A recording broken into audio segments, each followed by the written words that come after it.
Hey there, inquisitive youth. Did you know that we use hundreds of products daily without even noticing? And while some are quite obvious in how they were made, others have a very curious process behind them. And although many people don't stop to think about the complex process, while enjoying cookies or champagne, curious individuals like Mr. Curiosity seek answers to all their questions. For this and much more, these are 7 things you consume daily and didn't know how they are made. 1. Champagne. Although it is common to call any sparkling wine champagne, in reality we can only call it that if the wines come from the Champagne region in northeastern France. Okay, but let's start with the process. The first step to go from a handful of grapes to one of the most delicate drinks in the world is to have a very, very specific land, which has unique meteorological characteristics. Once the vines are ready, the grapes are harvested and placed in huge presses that are responsible for extracting the maximum juice from the fruit. Once we have our grape juice, it is introduced into huge fermentation tanks where yeast is added, so that after a few days, the sugar is transformed into alcohol and carbon dioxide. This liquid will be bottled with added yeast and sugar known as tirage liquor for a second fermentation before sealing. After a few months of producing this fermentation, as the bottles had been deposited upside down, all the dead yeast and other waste end up in the neck of the bottle. At this point, the necks of the bottles are going to be submerged in brine at about -27 degrees Celsius in order to freeze all this dead yeast and other residues. Once frozen, the temporary cap is removed, the frozen part is extracted, and a mix of wine, sugar, and yeast, called expedition liquor, is added. Finally, the final cork is placed and a wire basket is put on to keep it in place. 2. Cotton. In many clothing items and in some everyday products we find cotton. For this fluffy, soft product to reach our hands, a great process must occur behind the scenes. The first step is to collect the cotton bolls, which will appear 5 months after the seed has been planted and the plant has grown. A harvesting machine passes over the plants and collects the cotton, leaving the branches and other debris on the plant. The cotton is placed in another vehicle, and now this is going to be pressed into a huge machine, forming huge blocks of cotton that are going to be taken to the processing plant. At this moment, the cotton is deposited into a machine that crushes it and enters it into a machine that with steam and air is going to separate the cotton from those thicker remains. After this stage, the cotton is thrown into a machine with dozens of circular saws that use centrifugal force to further remove impurities. Finally, again, it works with a set of saws that manage to remove all the seeds that the cotton contains inside, which are going to be separated in order to be sold and used in other industries.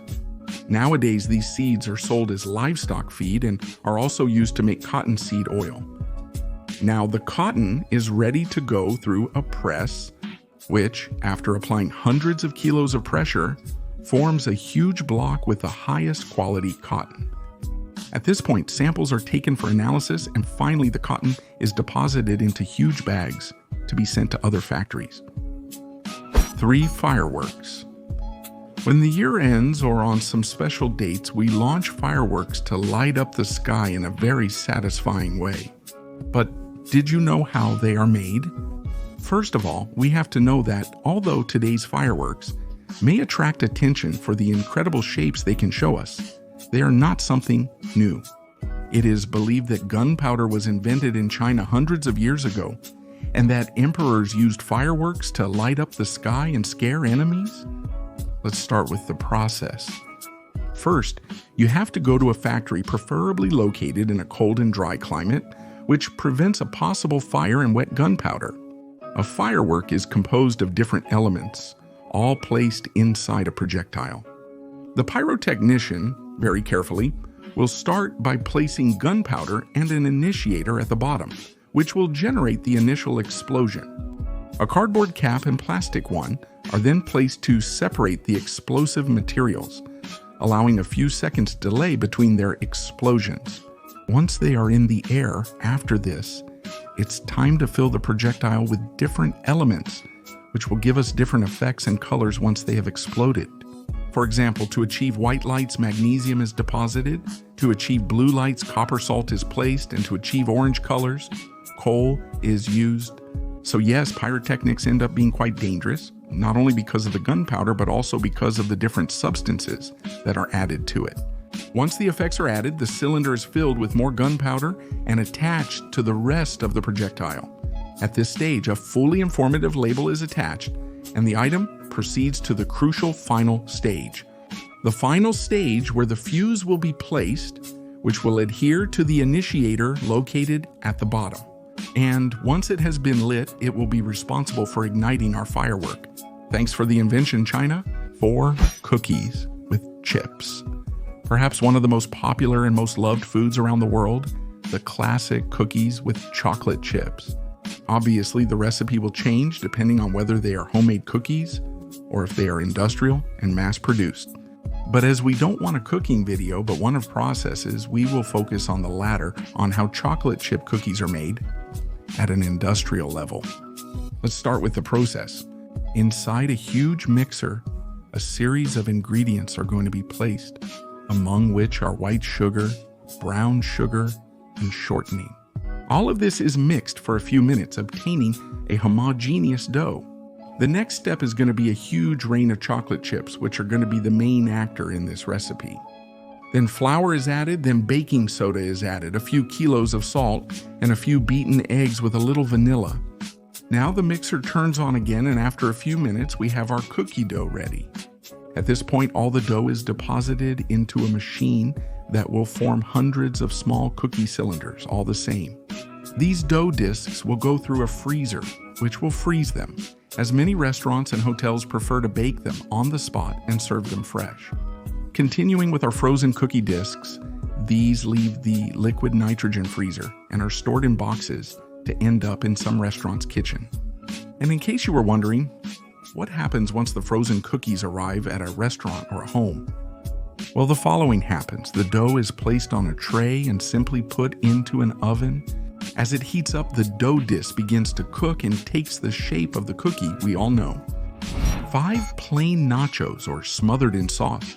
Nachos are the quintessential Mexican appetizer and are consumed all over the world.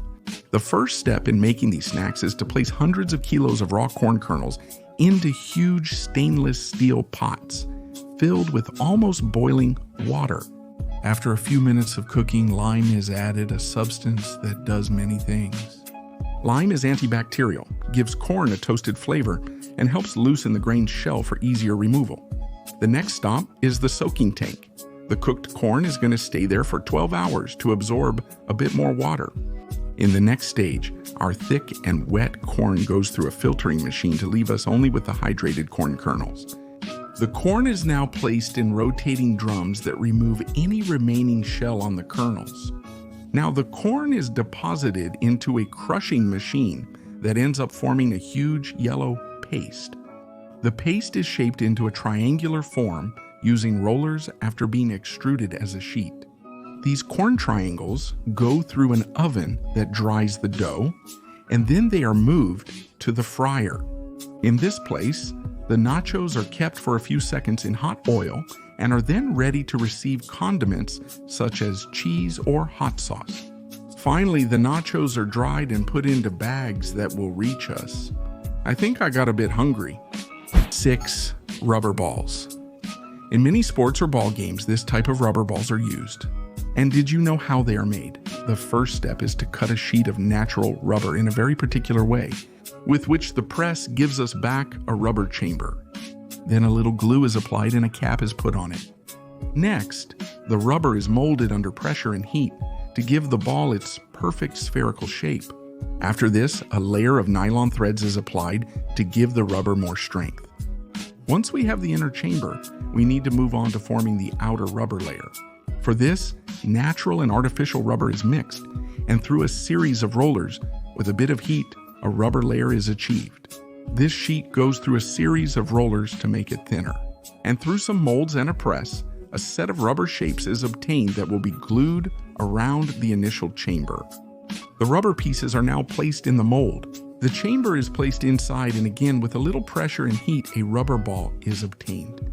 After this, the stickers are placed on it, and the ball is put into a mold that will finish giving it a pattern and other final details. Finally, the ball is painted, then deflated, and is ready to leave the factory. 7 North American Free Trade Agreement. Unless you have an electric car, then every time you need a car ready to transport you, you should go to a service station and fill it with some fuel, like gasoline. But did you know how this substance is made? The first step is to go to an oil well, which can be either on land or on a maritime platform.